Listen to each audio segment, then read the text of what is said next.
Kita nak cari hadiah untuk Kayla dan Karina. Ini Yaya. Ini Laura. Ini Mami. Let's go. Okay, kakak nak daddy. Chelsea mencari kad. Yaya nak beli kad apa? Nak bagi kad ni dekat Karina. Okey. Ini Kayla. Okey, Laura. Ini Karina. Okey. Lagi? Ini Kayla. Mana?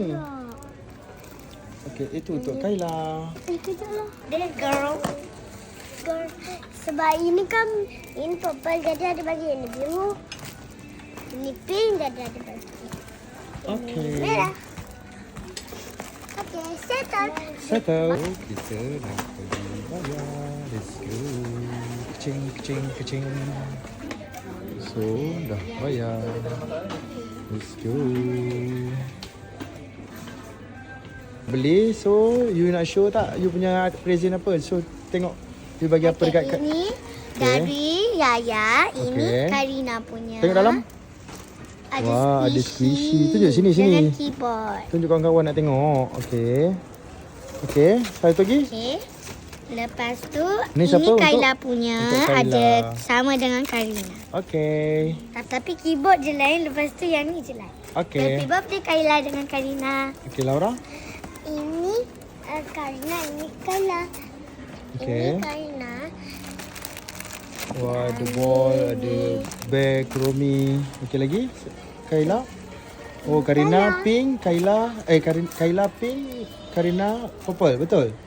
Okey. Itu saja.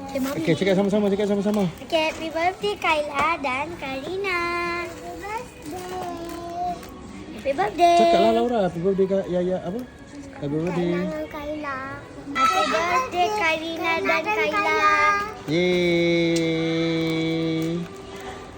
Sekarang kita ambil gas pula. Gas. Halo, gas tengok sini. Kucing baru. Hello. Allah. iPhone 17 Pro Max. iPhone 17.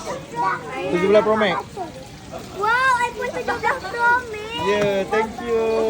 iPhone 17 Pro Max. Apa kata-kata? Karina. Baca. Sekejap. Apa? Okay, jadi kita review dekat tu, okay? Ini salah dia salah.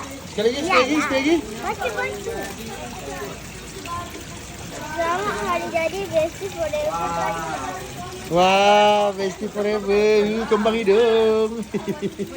Okay. Bagi kat Kayla. Nak Kayla. Okey.